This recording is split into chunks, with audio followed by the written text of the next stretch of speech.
ඔක්කොම දාලට ඔන්න ගොඩ දෙනෙක් අහව ප්‍රශ්නකට උත්තර දෙන්න තමයි ආවේ. ඔන්න බොරළු හොදන්නේ කොහොමද කියලා අහුවානේ. මේ තියෙන්නේ අපිට අර කඩෙන් ගන්න තියෙන බොරළු එක තිරුවානා ගල් කුඩු එක තමයි මේ තියෙන්නේ. ඉතින් ඔන්න මේක අපි හොදලා ඉවර වෙලා කොහොමද අපේ හැන්තූරියම් වගාවට පාවිච්චි කරන්න කියලා දෙන්න තමයි යන්නේ.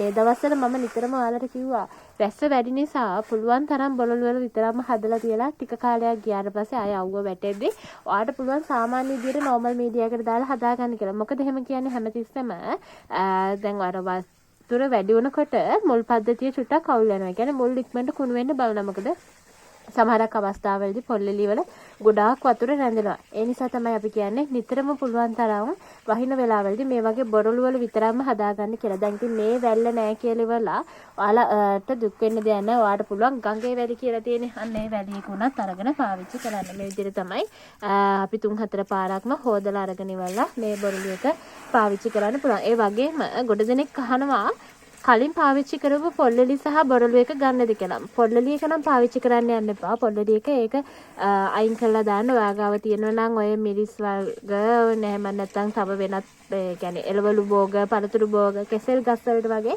අන්නේ පොල්ලලි කැලි ටික දාන්න. මොකද ඒවල ඔස්මොකොට් තියෙනවා. ඒ නිසා ඒ හැම දෙයකටම හොඳයි. ඒ නිසා තමයි කියන්නේ බොරළු ටික විතරක් හොස්සවදලා ගන්න කියලා. දැන් මෙතන බලන්න මම මේ විදිහට දෙකක් අරගෙන තියෙන්නේ. මේ තියෙන්නේ කලින් මම ඒ කියන්නේ මගේ මීඩියා වල තිබිච්ච කලින් පැල තියෙනවානේ. ඒ පැල ගලවලා අරගත්ත බොරළු එක තමයි මේ තියෙන්නේ. කියන්නේ පොල්ලලි ටික හොඳට මයින් කරලා ඉවරලා හොඳට හොදලා මේවට පේනවා ඇති ඔස්මොකොට් ඇට තියෙනවා මේ බලන්න. තවත් ඔස්මොකොට් ඇට තියෙනවා. මේක අපි කලින් පාවිච්චි කරපු මීඩියා එකක්. ඒකත් මේ විදිහට හොදලා අරගෙන තමයි මේ තියෙන්නේ අලුත්ම ගල් එක. ඒක අපි හොඳට සෝදලා තමයි ගන්න. මේ තේරෙන්නේ ඇති. ඔන්න ඔය විදිහට ඔස්මොකොට් නම් පිරලා තියෙන ඒවල ඒව ගමන් නැහැ. ඔස්මොකොට් ටිකක් තිබුණාට කියලා කමක් නැහැ. මේ විදිහට ඔයාලට පාවිච්චියට ගන්න පුළුවන්. ඉතින් මේකදී දෙකටම කරන්න ඕනේ එක ක්‍රියාවලියක් තියෙනවා. අනිවාර්යයෙන්ම මේක දිරීරනාශකයක් දාලා, ඒ කියන්නේ පාංශු දිරීරනාශකයක් විදිහට දාලා ඉවරලා මෙන්න මේ වගා මාධ්‍ය දෙකම, ඒ කියන්නේ බොරළු දෙකම අපි අනිවාර්යයෙන්ම අඩුම පැයක්වත් පෙඟෙන්න දාලා තියලා තියෙන දවසක් වගේ තියෙනවා නම් ගොඩක්ම හොඳයි. මෙන්න මේ කැප්ටන් එකෙන් අපිට පුළුවන් සාමාන්‍යයෙන් දී කරලා ඉවරලා මේකට වක් කරන්න. දැන් මේක නම් අපිට මේ වගේ සුදු පාට කුඩු එකක් තියෙන්නේ. ඔයාලට පුළුවන් මෙන්න මේ ගල් වලට මේ විදිහට ඉහගෙන සාමාන්‍යයෙන් තේ හැඳි භාගයක් වතුර ලීටර එකකට තමයි පාවිච්චි කරන්නේ. ඉතින් මේ වගේ ප්‍රමාණයක් ඇති මේ ගල් සෝදන්න සාමාන්‍ය මේකට තේ හැඳි දෙකක් විතර වගේ ප්‍රමාණයක් අරගෙන ඉවරලා මේකේ හොඳට පෙඟෙන්න දාලා තියාගන්න පුළුවන්. මේ වගේ ප්‍රමාණයක් දාලා ඉවරලා අපිට මේකට කරන්න තියෙන්නේ වතුර ටිකක් දාලා ඉවරලා හොඳට මික්ස් කරගන්න ඕනේ. ඊට පස්සේ අපිට පුළුවන් මේක වගා මාධ්‍ය විදිහට පාවිච්චි කරන්න. මේ වගේ ප්‍රමාණයක් දාගත්තම ඇති මේ වගේ තේ හැඳි භාගයක විතර වගේ ප්‍රමාණයක් තියෙනවා.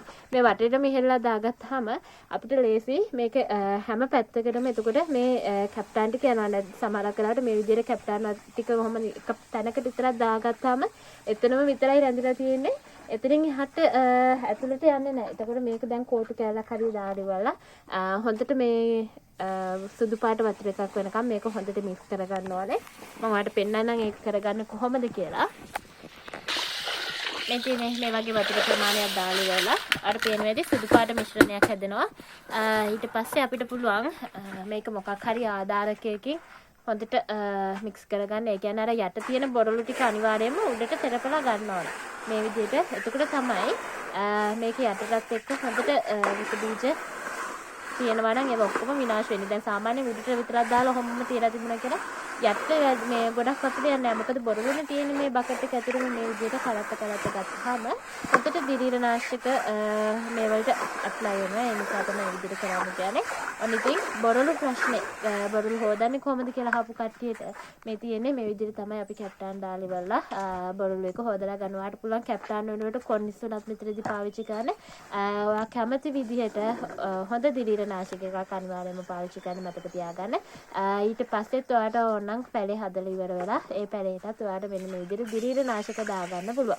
වක්කල්ල ඉවරලා ඒකත් එතකොට තවත් විස බීජ හරලේ වෙනවනේ. ඒ විදිහට කරගන්න පුළුවන්. ඉතින් ඔන්න වීඩියෝ එක හොඳයි නම් වීඩියෝ එක පැහැදිලි නම් වීඩියෝ එකට යටින් කමෙන්ට් එකක් දාලා යන්න. අපහැදිලි තැනක් තියෙනවා නම් ඒකත් කමෙන්ට් කරන්න. අනිවාර්යයෙන්ම වීඩියෝ එකට මම රිප්ලයි කරනවා. ඉතින් ගොඩක් ස්තුතියි ඔයාලා හැමෝටම. තාම අපිව subscribe කරලා නැත්නම් subscribe කරලා තියාගන්න. ඉදිරියේදීත් මේ වගේ වටින වීඩියෝස් අපි අරන් එනවා. ඒ වගේම චූටි දෙයක් කියනවා. මෙන්න මේ වගේ හදාගත්ත මීඩියා එක, ඒ කියන්නේ දැන් මේ වගේ හදාගත්ත බොරළු එක අපි සාමාන්‍යයෙන් දවසක් විතර වගේ මේ විදිහට තියලා තමයි අපේ පැලවගාවට මම හදන්න ගන්නෙ. ඒ කියන්නේ හදිස්සියෙම හදනවා නම් ඉතින් පැයක් විතර තිබුණාම ඇති.